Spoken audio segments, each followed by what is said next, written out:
12 नेतृत्व करने की इच्छा। लीडर्स में नेतृत्व करने की प्रबल इच्छा होती है। इसे दिल की आग कहा जाता है। यहाँ जो चीज़ बेहद ज़रूरी है वह है स्वावलंबन। रोचक बात यह है कि लीडर्स में बहुत व्यक्तिवादी होने की प्रवृत्ति होती है। वे बागडोर अपने हाथ में थामना चाहते हैं। उनमें स्वायत्त होने की प्रवृत्ति होती है। वे अपने निर्णय खुद लेना पसंद करते हैं। बहरहाल वे यह भी पहचानते हैं कि अगर वे नियंत्रण और स्वायत्तता की मनचाही स्थिति में पहुंचना चाहते हैं तो उनके पास अच्छे अनुयायी होने चाहिए। ऐसे अनुयायी जो आदेशों का शब्दशः पालन करें।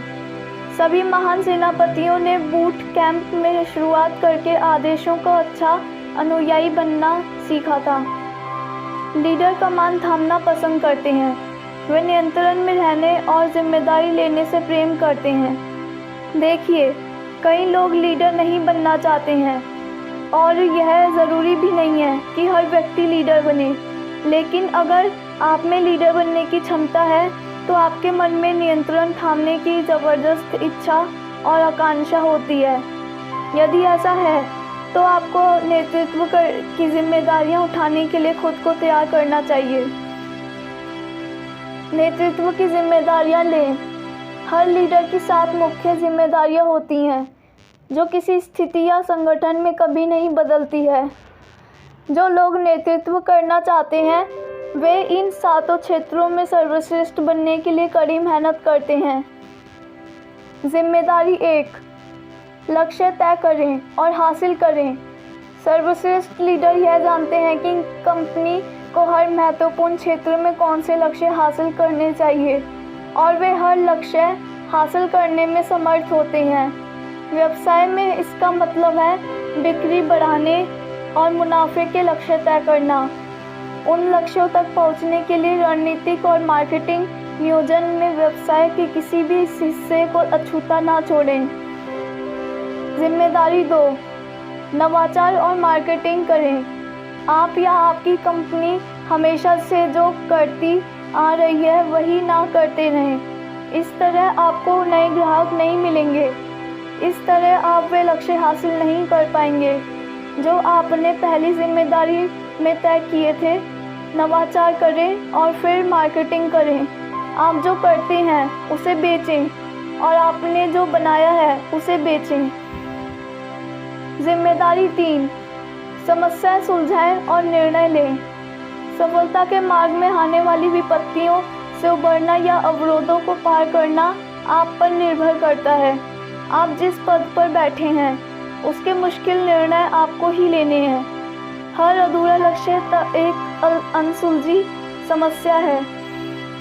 अगर आप बिक्री के लक्ष्यों तक नहीं पहुंच पाए हैं तो यह एक अनसुलझी समस्या है।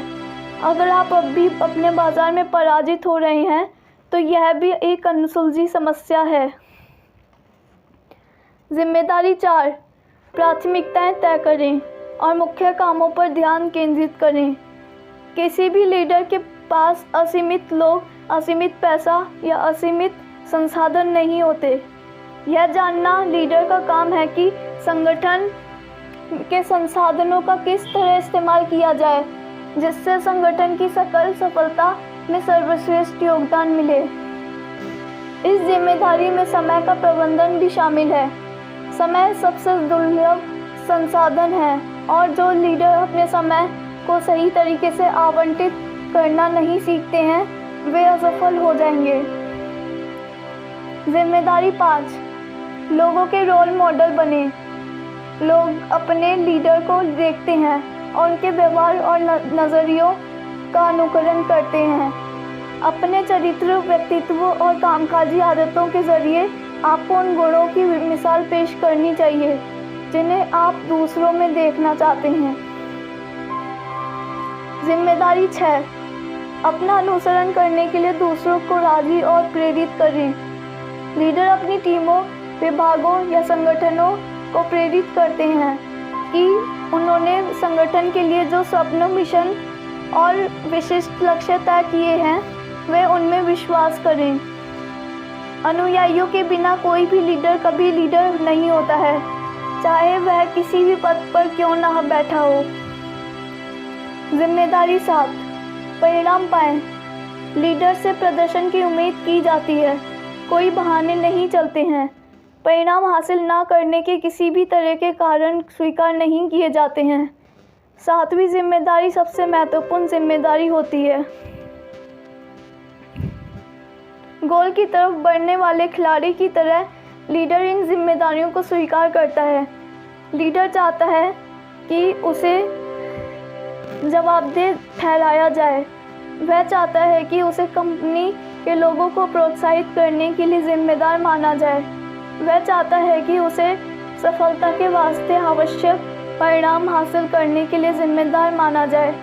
लीडर इस बात को पहचानते हैं कि सफलता कर्मचारियों के साथ साझेदारी से मिलती है, लेकिन अंततः वे बागडोर अपने हाथों में रखना चाहते हैं। जवाबदेह बनने के लिए तैयार रहें। जो लोग नेतृत्व करना चाहते हैं वे जानते हैं कि परिणामों के लिए उन्हें जवाबदेह ठहराया जाएगा और वे परिणामों के लिए जिम्मेदार बनना भी चाहते हैं। वे चाहते हैं कि संगठन की सफलता के लिए उन्हें जवाबदेह ठहराया जाए, और अगर कोई चीज़ गलत हो जाती है तो वे दोष अपने सिर पर लेने को तैयार रहते हैं। लीडर के रूप में कभी किसी भी कारण से दूसरों की आलोचना ना करें, अपनी स्थिति के बारे में शिकायत ना करें, अपनी शब्दावली से क्या हो अगर और काश जैसे शब्द हटा दें। इस बात पर ध्यान केंद्रित करें कि आप क्या चाहते हैं और आप कहाँ जा रहे हैं, और अगर कोई ऐसी चीज़ है जिसे दुरुस्त करने की ज़रूरत हो तो उसे दुरुस्त करने की जिम्मेदारी लें। जवाबदेही स्वीकार करने की वजह से ही लीडर व्यक्तिगत रूप से शक्तिशाली महसूस करते हैं। उनके मन में खुद पर और अपने जीवन पर नियंत्रण का एहसास होता है। जिम्मेदारी स्वीकार करने से उन्हें आत्मविश्वास और ऊर्जा मिलती है। वे सक्षम और समर्थ महसूस करते हैं। जो लोग बहाने बनाते हैं, दूसरों को दोष देते हैं या शिकायत करते हैं, वे अपनी शक्ति कम कर लेते हैं। वे अपने संकल्प को कमज़ोर कर लेते हैं। वे खुद को यह विश्वास दिला देते हैं कि जो हो रहा है उस पर उनका कोई नियंत्रण नहीं है। लीडर्स के मन में यह विश्वास होता है कि नियंत्रण की बागडोर उनके हाथ में है, वरना वे लीडर नहीं हो सकते। वे निष्क्रिय या संतोषी नहीं हो सकते, उन्हें पहल करनी ही होती है। बड़े कॉरपोरेशन में काम करने वाले लीडर्स में भी स्वरोजगार वाला नज़रिया होता है। उनके मन में यह यकीन होता है कि वे अपने व्यक्तिगत सेवा कॉरपोरेशन के प्रेसिडेंट हैं। उनमें उद्यमिता का नज़रिया होता है। उनका उद्यमी नज़रिया जिम्मेदारी और जवाबदेही के उनके एहसास को बढ़ा देता है। सही समय यही है। जब आप में नेतृत्व करने की इच्छा होती है तो आप बाहरी परिस्थितियों की वजह से धीमे नहीं होते हैं। इसलिए जिन लोगों के भीतर नेतृत्व की आग है वे सही समय का इंतज़ार नहीं करते हैं। सही समय अभी है, सही समय यही है। संसार की सबसे महान कंपनियां आर्थिक मुश्किलों के दौर में बनी थीं। वॉल्ट डिज्नी, बिल ह्यूलेट व डेविड पैकर्ड और IBM के टॉम वॉटसन कुछ लीडर हैं जिन्होंने अमेरिका के सबसे बुरे आर्थिक संकटों में अपनी महान कंपनियां शुरू की थी। फेडेक्स, हयात, MTV और ट्रेडर जोस जैसी कंपनियां भी मंदी में शुरू हुई थी। याद रखें, कभी भी ज़रूरत से ज़्यादा लीडर नहीं हो सकते। जितने लीडर्स की आवश्यकता है उससे ज़्यादा लीडर कभी होंगे भी नहीं। संसार में लीडर्स की कमी हमेशा रही है और हमेशा रहेगी। क्या आप में नेतृत्व करने की इच्छा है? धन्यवाद।